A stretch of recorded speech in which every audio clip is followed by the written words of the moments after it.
Bro నీకు హెల్తీగా beer చేయడం నేను నేర్పిస్తాను. బీర్ చేయడానికి ఏం అవసరం లేదు. గోధుమలు తీసుకో. గోధుమలు ఒక రోజు నైట్ నానబెట్టుకో. నెక్స్ట్ రోజు నీకు గోధుమలోంచి వాటర్ తీసేసి ఈ తడిగుడ్లు ఇలా కట్టేసి యాక్చువల్గా అలా పెట్టుకోవాలి. అలా తిప్పి తడిగుడ్డు అలా తిప్పేసి బ్యాక్ సైడ్ బోర్లు ఇచ్చుకొని ఒక 24 అవర్స్ వెయిట్ చేయాలి. దాని తర్వాత నీకు మొలకలు వస్తాయి. మొలకలు వచ్చింది మీరు ఏం చేస్తారంటే సన్లో డ్రై చేసేయాలి. మొలకలు వచ్చిన తర్వాత సన్లో డ్రై చేసిన తర్వాత మీకు ఏమైందంటే సన్లో దానిలో ఉన్న వాటర్ అంతా పోద్ది.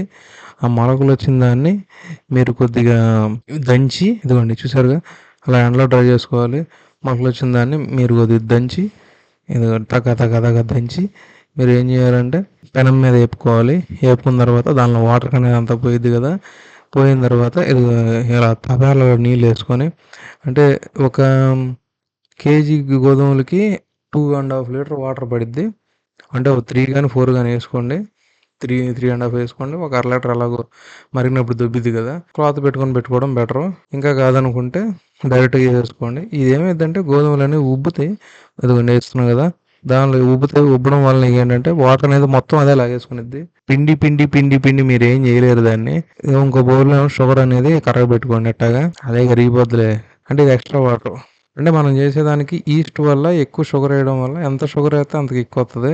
చేసేది మనకు అలా రాదు కాబట్టి మనం తెలుగు వాళ్ళం కాబట్టి బిర్యానీ ఆకు దాల్చిన చెక్క ఈ బిర్యానీ మసాలాలు ఉంటాయి కదా అవన్నీ వేసి బాగా వేడి చేసి నెలలో అది పెట్టండి.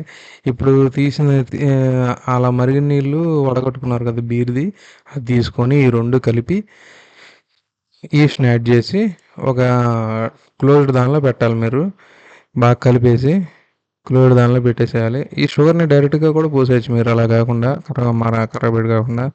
నేను ఏదో ఫస్ట్ టైం కాబట్టి అలా చేశాను తెలియక. ఫస్ట్ టైం కాబట్టి తప్పులేని అంటే తప్పులు మామూలే మనకే చేసేదేం లేదు. మీరు ఈస్ట్ వేయాలి దీనిలో కంపల్సరీగా ఈస్ట్ వేయడం మర్చిపోమాకండి మీరు. ఈస్ట్ 2 స్పూన్స్ మినిమం అంటే ఒక కేజీకి 1.5 స్పూన్ దాదాపు వేయాల్సి వస్తుంది. ఫ్లేవరింగ్ కోసం మీరు ఏదైనా వేసుకోవచ్చు. యాపిల్ ముక్కలు కానీ ఈ సంథింగ్ ఆరెంజ్ కానీ అలాంటివి ఇదిగోండి ఈస్ట్ వేస్తున్నాను నేను. ఈస్ట్ వేసి కలపాలి. మీరు గోరువెచ్చగా ఉన్నప్పుడే ఈస్ట్ వేయాలి. అంటే వాటరు వేడిగా ఉన్నప్పుడే ఈస్ట్ వేయాలి. అప్పుడే మీకు ఈస్ట్ అనేది యాక్టివేట్ అయ్యిద్ది. అలా మీరు ఈస్ట్ వేసేసి మొత్తం క్లోజ్ చేసేయాలి. ఎయిర్ ఇంటాక్ట్ మాత్రం ఉండకూడదు దీనికి. ఎయిర్ ఇంటాక్ట్ లేకుండా అలా ఉంచేసేసి మీరు దానికి పైప్ ఏమైనా పెట్టాలి. పైన పైప్ పెట్టేసి ఓకే ఎయిర్ ఇంటాక్ట్ లేకుండా ఒక 14-21 రోజులు ఉంచితే మీకు బీర్ రెడీ అయిపోద్ది. దాని తర్వాత అలా బీర్ పోసుకొని తాగడం. దానికి గ్యాస్ రావాలంటే మీరు దానికి కొద్దిగా ప్రాసెస్ వేరే చేయాలి. ప్రస్తుతం ఇది నేర్చుకోండి. నెక్స్ట్ ఇంకోసారి చెప్దాం. ఇంకోసారి చేసినప్పుడు నేను అంటే చేసే కొద్ది బాగా వస్తుంది కదా అందుకే జస్ట్ వెయిట్ అండ్ వాచ్.